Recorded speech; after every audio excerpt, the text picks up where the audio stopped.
Bom dia, meus irmãos, meus amigos aqui do nosso grupo Grãozinhos no Caminho, do nosso canal do YouTube também. Sejam todos bem-vindos mais uma vez, mais uma sexta-feira, ao nosso pequeno estudo, a nossa leitura diária do Evangelho segundo o Espiritismo, do Livro dos Espíritos, nossos grãozinhos no caminho dessa sexta-feira. E os grãozinhos ainda trazem para a gente hoje o capítulo 4, Ninguém Pode Ver o Reino de Deus se não nascer de novo, ressurreição e reencarnação. Nós vamos continuar aqui no item 7, tá?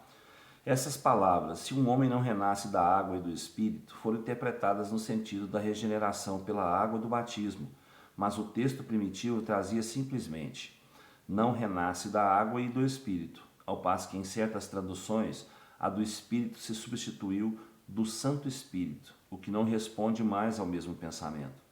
Esse ponto capital ressalta dos primeiros comentários feitos sobre o Evangelho, assim como será um dia constatado sem equívoco possível. Para compreender o sentido verdadeiro dessas palavras, é preciso igualmente se reportar à significação da palavra água, que não era empregada na sua acepção própria. Os conhecimentos dos antigos sobre as ciências físicas eram muito imperfeitos, pois acreditavam que a Terra tinha saído das águas e, por isso, consideravam a água como o elemento gerador absoluto. É assim que na Gênese está dito: o Espírito de Deus era levado sobre as águas, flutuava na superfície das águas. Que o firmamento seja feito no meio das águas, que as águas que estão abaixo do céu se reúnam em um só lugar e que o elemento árido apareça. Que as águas produzam os animais vivos que nadem na água e os pássaros que voem sobre a terra e sobre o firmamento. Segundo essa crença, a água tornara-se o símbolo da natureza material, como o espírito era o da natureza inteligente. Estas palavras, se o homem não renasce da água e do espírito, ou em água e em espírito, significam, pois, se o homem não renasce com seu corpo e sua alma. Nesse sentido é que foram compreendidas no princípio. Essa interpretação, aliás, está justificada por essas outras palavras. O que é nascido da carne é carne, e o que é nascido do espírito é espírito.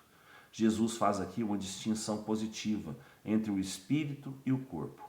O que é nascido da carne é carne, indica claramente que só o corpo procede do corpo e que o espírito é independente do corpo. O espírito sopra onde quer, ouvis sua voz, mas não sabeis nem de onde ele vem, nem para onde ele vai. Pode-se entender como o Espírito de Deus, que dá a vida a quem ele quer, ou a alma do homem. Nesta última acepção, vós não sabeis de onde ele vem nem para onde ele vai, significa que não se conhece o que ele foi, nem o que o espírito será. Se o espírito ou alma fosse criado ao mesmo tempo que o corpo, saber-se-ia de onde veio, uma vez que se conheceria seu começo. Como quer que seja, essa passagem é a consagração do princípio da pré-existência da alma e, por conseguinte, da pluralidade das existências, ou seja, da reencarnação. Né? Então, para nascer de novo, nós temos que nascer de espírito em um outro corpo. Né? Como nós falamos ontem, não tem como, né, nascer no mesmo corpo, renascer no mesmo corpo. Então, nós temos a bênção da reencarnação, né? E aqui explica, bem falado, né? Que Deus criou, o Espírito sopra onde quer, ouvir sua voz, mas não saber nem de onde vem, nem para onde ele vai. Pode-se entender como o Espírito de Deus que dá a vida a quem ele quer. Né? Ele cria a vida. Né? Nessa última acepção, que vós não sabeis de onde ele vem, nem para onde vai, é porque ninguém sabe o que foi lá para trás, nem o que vai ser lá para frente. O que foi em vidas passadas, nem o que vai ser lá para frente. Aí vem o véu, né, do esquecimento para a gente não saber. Né? Então, gente, o princípio da pré-existência da alma. O princípio da pré-existência da alma. O que significa? Significa a reencarnação. Né? Que a alma já existiu alguma vez lá atrás. Né? Mas ninguém sabe o que fez, ninguém sabe o que vai ser. E não teria sentido o Pai criar um espírito para viver uma vez só. vim aqui para a Terra, nasce, vive, morre e pronto, acabou. Não tem sentido isso, né? Qual é o sentido do Pai fazer isso, criar isso, né? O que Ele criou é para ser perfeito, para atingir um grau de perfeição muito grande. Somos nós, né? E nós temos que passar por várias reencarnações, muitas reencarnações, para sermos perfeitos, ou quase, né? Que ninguém vai atingir a perfeição total, como eu disse ontem também.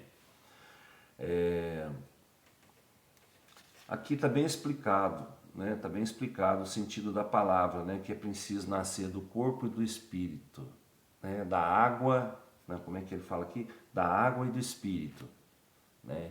Porque a água era considerada o princípio formador de tudo na época, né? Que fizeram a Bíblia, né? Que a água era considerada o princípio formador de tudo. Então, para eles, o corpo vinha da água também, né? Mas não, o corpo é matéria física, matéria diferente, é uma matéria diferente da água. Ele é formado, a gente sabe como que é formado um corpo, né? Então, é preciso que se renasça em um corpo, né? O mesmo espírito. Então, esse espírito ele vai renascer em vários corpos, porque o corpo como matéria, ele permanece matéria na Terra, ele se desintegra, ele volta a ser parte de um todo aqui na Terra, né? Agora, o espírito, não, o espírito vai ao plano espiritual se preparar para uma nova reencarnação, né? Então, é bem diferente do que eles pensavam, né? Que era ressuscitado, o mesmo corpo, né? A mesma pessoa ressuscitava. Não, bem diferente disso, né? E bem diferente também o sentido da vida, porque a vida tem sentido sabendo que nós vamos ter a oportunidade de reviver outra vez, né? De reencarnar e continuar a nossa luta. O Livro dos Espíritos traz para a gente hoje o capítulo 12 ainda, falando da perfeição moral, caracteres do homem de bem. Por que sinais se pode reconhecer num homem o progresso real que deve elevar seu espírito na hierarquia espírita? O espírito prova sua elevação quando todos os atos de sua vida corporal são a prática da lei de Deus e quando compreende, por antecipação, a vida espiritual. O verdadeiro homem de bem é aquele que pratica a lei de justiça, de amor e de caridade na sua maior pureza. Se interroga sua consciência sobre os atos realizados, se pergunta se não violou essa lei, se não fez o mal, se fez todo o bem que podia, se ninguém tem nada a se lamentar dele, enfim, se fez a outra em tudo aquilo que queria que outros lhe fizessem.